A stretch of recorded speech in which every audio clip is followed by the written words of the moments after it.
أعوذ بالله من الشيطان الرجيم.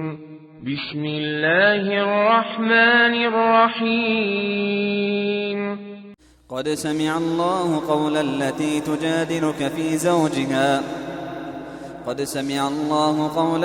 تجادلك في زوجها وتشتكي إلى الله والله يسمع تحاوركما إن الله سميع بصير. الذين يظاهرون منكم من نسائهم ما هن أمهاتهم إن أمهاتهم إلا اللائي ولدنهم وإنهم ليقولون منكرا من القول وزورا وإن الله لعفو غفور. والذين يظاهرون من نسائهم ثم يعودون لما قالوا فتحرير رقبة من قبل أن يتماسا ذلكم توعظون به والله بما تعملون خبير. فمن لم يجد فصيام شهرين متتابعين من قبل أن يتماسا فمن لم يستطع فإطعام 60 مسكينا ذلك لتؤمنوا بالله ورسوله وتلك حدود الله وللكافرين عذاب أليم. إن الذين يحادون الله ورسوله كبتوا كما كبت الذين من قبلهم وقد أنزلنا آيات بينات وللكافرين عذاب مهين. يوم يبعثهم الله جميعا فينبئهم بما عملوا أحصاه الله ونسوه والله على كل شيء شهيد. ألم تر أن الله يعلم ما في السماوات وما في الأرض ما يكون من نجوى 3 إلا هو رابعهم ولا 5 إلا هو سادسهم ولا أدنى من ذلك ولا أكثر إلا هو معهم أينما كانوا ثم ينبئهم بما عملوا يوم القيامة إن الله بكل شيء عليم. ألم تر إلى الذين نهوا عن النجوى ثم يعودون لما نهوا عنه ويتناجون بالإثم والعدوان ومعصية الرسول وإذا جاءوك حيوك بما لم يحيك به الله ويقولون في أنفسهم لولا يعذبنا الله بما نقول حسبهم جهنم يصلونها فبئس المصير. يا أيها الذين آمنوا إذا تناجيتم فلا تتناجوا بالإثم والعدوان ومعصية الرسول وتناجوا بالبر والتقوى واتقوا الله الذي إليه تحشرون. إنما النجوى من الشيطان ليحزن الذين آمنوا وليس بضارهم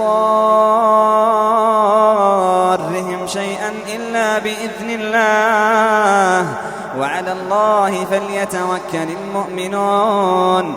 يا أيها الذين آمنوا إذا قيل لكم تفسحوا في المجالس فافسحوا يفسح الله لكم وإذا قيل انشزوا فانشزوا يرفع الله الذين آمنوا منكم والذين أوتوا العلم درجات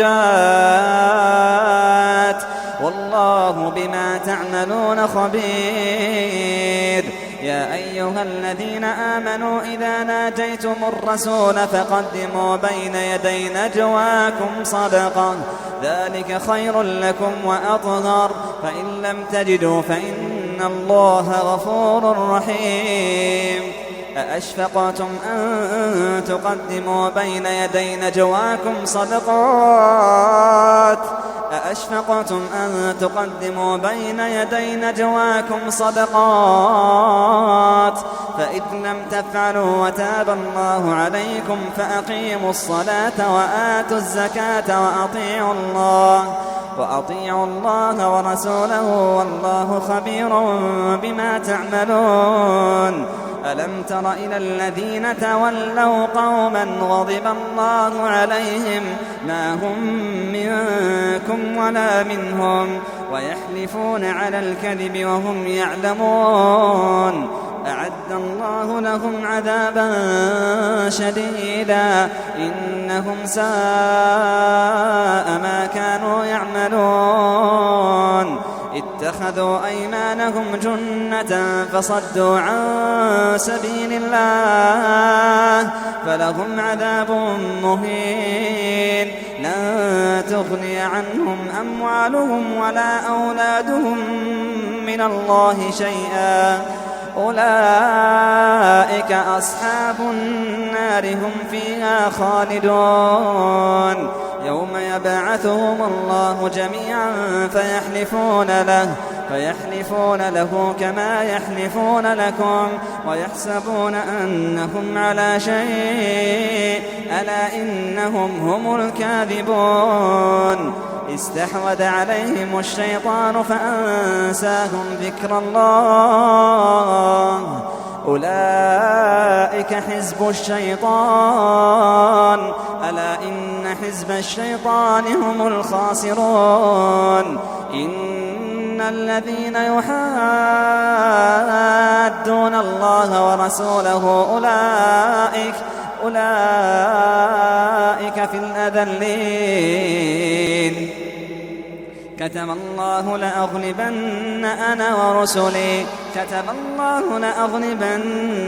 ورسلي إن الله قوي عزيز لا تجد قوما يؤمنون بالله واليوم الآخر يوادون من حاد الله ورسوله ولو كانوا آباءهم أو أبناءهم أو إخوانهم أو عشيرتهم أولئك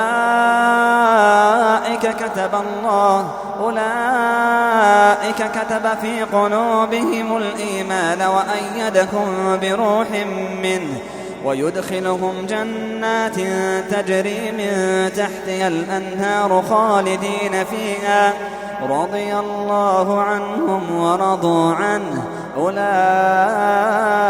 حزب الله ألا إن حزب الله هم المفلحون. Je cherche refuge auprès d'Allah contre le maudit Satan. Au nom d'Allah, le tout miséricordieux, le très miséricordieux. Allah a bien entendu la parole de celle qui discutait avec toi à propos de son époux et se plaignait à Allah. Et Allah entendait votre conversation, car Allah est audient et clairvoyant. Ceux d'entre vous qui répudient leurs femmes, en déclarant qu'elles sont pour eux comme le dos de leur mère. Alors qu'elles ne sont nullement leur mère, car ils n'ont pour mère que celles qui les ont enfantées. Ils prononcent certes une parole blâmable et mensongère. Allah cependant est indulgent et pardonneur. Ceux qui comparent leurs femmes au dos de leur mère, puis reviennent sur ce qu'ils ont dit, doivent affranchir un esclave avant d'avoir aucun contact conjugal avec leur femme. C'est ce dont on vous exhorte.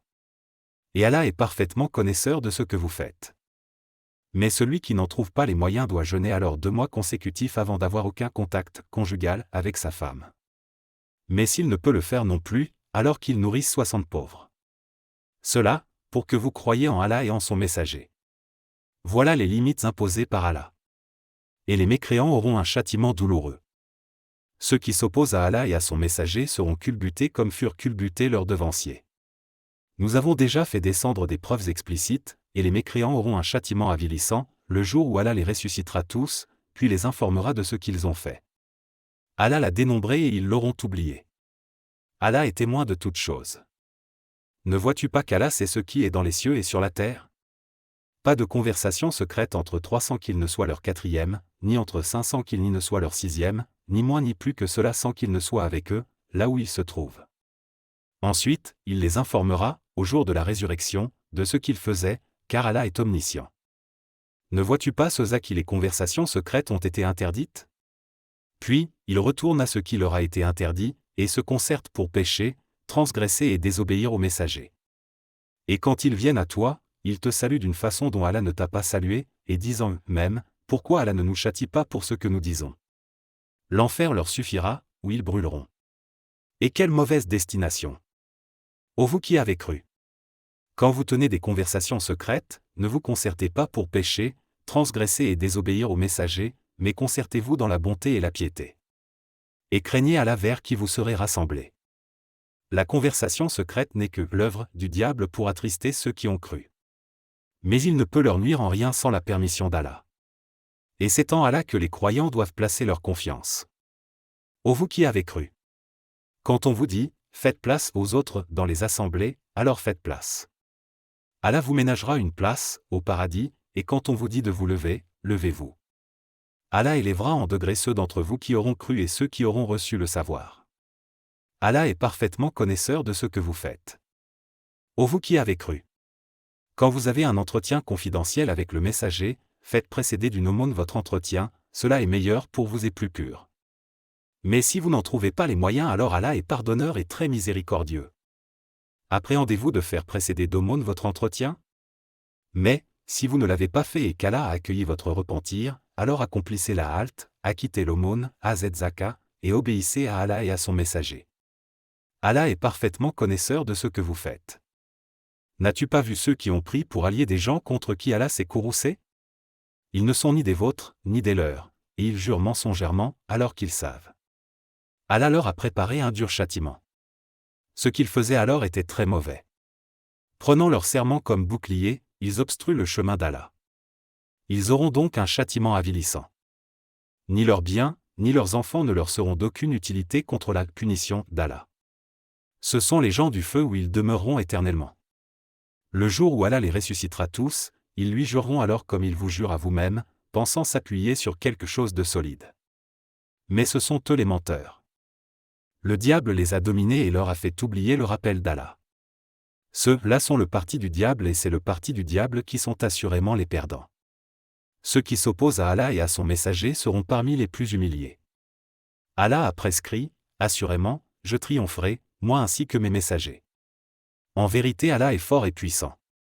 Tu n'en trouveras pas, parmi les gens qui croient en Allah et au jour dernier, qui prennent pour amis ceux qui s'opposent à Allah et à son messager, fussent-ils leur père, leurs fils, leurs frères ou les gens de leur tribu.